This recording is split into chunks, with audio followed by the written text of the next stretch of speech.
दलित और हिंदू हिंदू हिंदू वोटों नहीं, पहले तो मैं उनका अभिनंदन करना चाहता हूं, क्योंकि बीच में हमारे मुख्यमंत्री जी ने कहा था कि ये तो पप्पू, तो उन्होंने अपने मुख्यमंत्री जी को ही पप्पू कैसे है वो आज साबित कर दिया। और किसी ने तो हिम्मत दिखाई, आशीष शेलार को मैं धन्यवाद देना चाहता हूँ। हिम्मत दिखाई है उन्होंने, जो उनका सब कारोबार चला हुआ है वो चोरी का मामला है, वोट चोरी कर कर उन्होंने सरकार बनाई है और वो उन्होंने आज सबके सामने लाया है। और हमारी जो मांग है, हमने ऐसे कभी नहीं कहा कि सिर्फ इनके जो वोट है ये काटो और इनके वोट रखो, हमने तो पूरी जो लिस्ट है उसमें सुधार करने की आवश्यकता है और यही मांग लेके हम आगे जा रहे। तो कभी हमने उसमें धर्म की बात नहीं की, हमने बोगस वोटर की बात की है। लेकिन इसके बावजूद मैं आशीष शेलार जी का अभिनंदन करना चाहता हूँ कि उन्होंने एक हिम्मत दिखाई है अपने शीर्ष नेतृत्व के खिलाफ सबके सामने बात करने की, इसलिए मैं उनको धन्यवाद देना चाहता हूं। अगर वो चाहते हैं तो हमारे साथ, हम जब अदालत में जा रहे हैं तो आशीष शेलार भी हमारे साथ आएंगे तो हम उनका स्वागत करेंगे। उद्धव जी, अजीत पवार जी ने किसानों के मुद्दे पर कहा है कि कर्ज माफी जो है चुनाव के मौसम में की गई थी, लेकिन अब जो है उसे कर्ज माफी की आदत जो है वो ठीक नहीं है किसानों के लिए, और अपना वादा जो चुनावी वादा वो पूरा नहीं। ये क्या कहूँ मैं उनके लिए, इतनी गंदी सरकार, गिरी हुई सरकार मैंने देखी नहीं थी। एक तो झूठ बोला उस वक्त, अब वोट चोरी का भी मामला सामने आया है, ये चोरी करके उन्होंने सरकार बनाई है। और लोगों को जो कहा गया था कि हम आने के बाद हम कर्जा मुक्ति करेंगे, मुख्यमंत्री जो आज के मुख्यमंत्री है उनका बयान है सबके सामने, आप ही के माध्यम से हमने देखा है। तो उन्होंने कर्जा जो काश्तकार है उनकी कर्जा मुक्ति वो तो होनी ही चाहिए।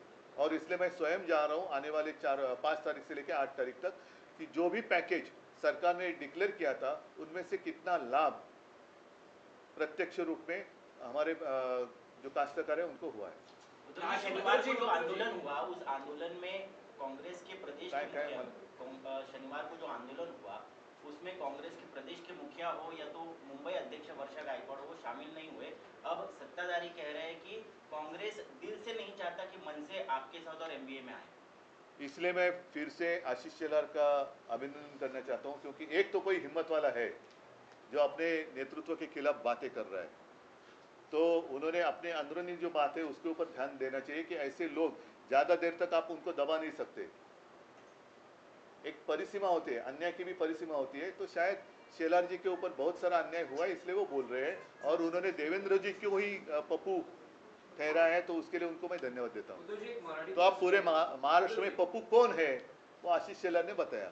एक मराठी प्रश्न की 12 तारखेला पुन्हा सुप्रीम कोर्टात चिन्ह आणि पक्ष कोणाचा याबद्दल सुनावणी आहे, त्याआधी राज्यातले भाजपचे चंद्रकांत पाटील नाही, पण एक गोष्ट आणखीन एक, नाही एकच सेकंद, नाही एक मला पूर्ण करू द्या की मला एक गोष्ट कळत नाही की आम्ही जे म्हणतोय की निवडणूक आयोग हा भाजपचा नोकर आहे, कारण आम्ही निवडणूक आयोगाला जे प्रश्न विचारतोय त्याचं उत्तर त्यांचे मालक का देत आहेत? त्यावर त्यांनी स्पष्टता केली आहे। आशिष शेलार म्हणतात की मी निवडणूक प्रतिनिधी म्हणून नाही बोलत आहे, पण जे मुद्दे उपस्थित हो, पण आम्ही त्यांना दिलेत ना, हे त्यांनी मग निवडणूक आयोगाने आम्हाला सांगायला पाहिजे, तुम्ही का बोलतायत? म्हणजे जो आमची जी शंका आहे, संशय आहे की निवडणूक आयोगाचा सर्व्हर दुसरा कोणतरी हाताळतोय, त्याला हे पुष्टी देणार आहे।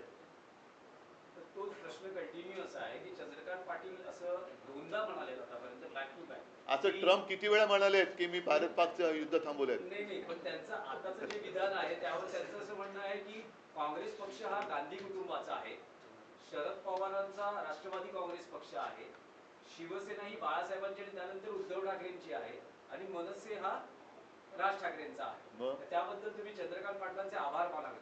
खूप, हे त्यांनी म्हणजे आता मी बोललो ना की हा अन्याय सोसण्याची एक ताकद असते, ती संपली का लोक उठाव करतात।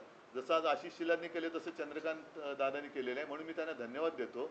आणि शिवसेनेचं नाव हे दुसऱ्या कोणालाही देण्याचा अधिकार कोणालाही नाही, निवडणूक आयुक्ताला सुद्धा नाही, म्हणून मी पहिल्या निवडणूक आयुक्तांना धोंड्या म्हटलं होतं। आता जर ते पुन्हा करते असेल तर या आयुक्तांना मी गोट्या म्हणेन।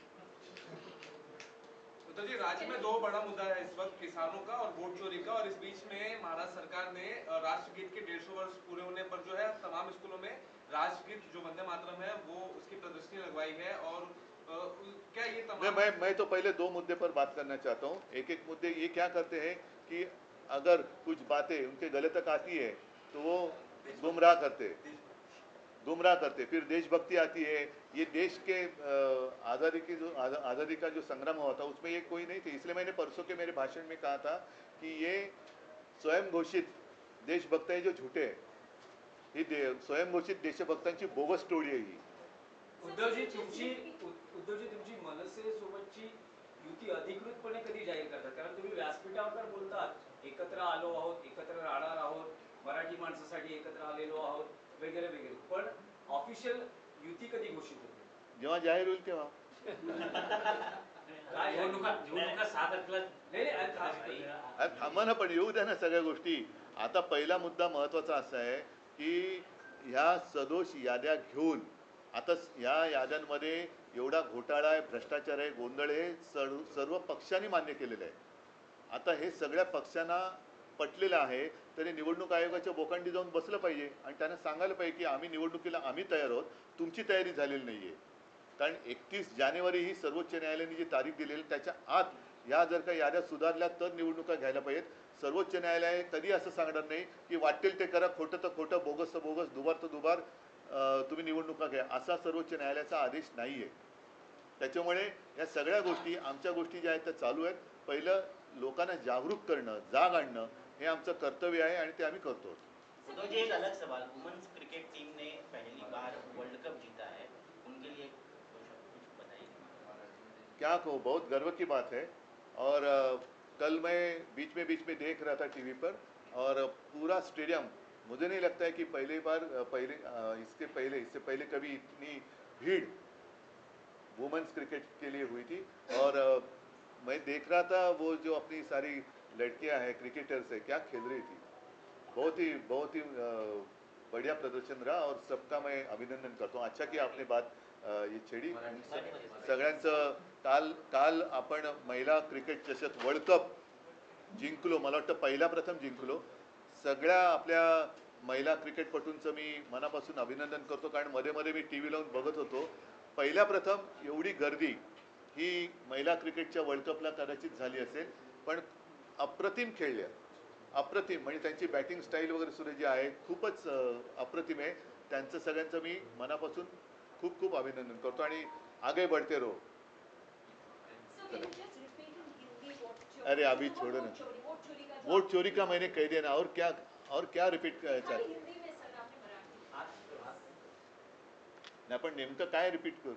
Sir, what are you doing, जो आप सेंटर सेटअप करने वाले, केंद्र सेटअप करने वाले, उसके बारे में। अच्छा, हाँ, जैसे मैंने परसों मोर्चा के सामने बात कही कि मैंने हमारे जितनी शिवसेना की शाखाएं हैं सारे लोगों को मैंने निर्देश दिए हैं कि हम अपने इलाके में रहने वाले जो मतदाता है उनकी सहायता के लिए एक केंद्र शुरू करें, जिसमें मैं सबके लिए आह्वान यानी विनती करता हूं। मतदाता है, आप जाकर वहाँ खुद भी देख सकते हैं, हमारे लोग भी आपके घर में आएंगे। और दो चीज़ें हैं, आने वाले चुनाव में आपका नाम मतदार सूची में है या नहीं है, आप स्वयं चेक करें। और दूसरी बात है, जो अहम बात है, कि आपकी इजाज़त के बिना आपको दिखाई देने वाले नहीं है ऐसे कुछ चुनाव आयोग के, ज्याला आपण भुताटकी म्हणतो, ऐसे कुछ लोग आपके घर में रह तो नहीं रहे ना, ये भी देखें। और खास कर 1 जुलाई के बाद जो हमारे युवा हैं, युवती भी है, युवा भी है, 18 साल की उनकी उम्र हुई है, उनको तो मतदान करने का अधिकार मिलना ही चाहिए। तो ऐसे सारे लड़के और लड़कियां आकर हमारे शाखा में उनका नाम रजिस्टर करें। Thank you. ठीक है सर, सगळ्यांना धन्यवाद। जय हिंद, जय महाराष्ट्र।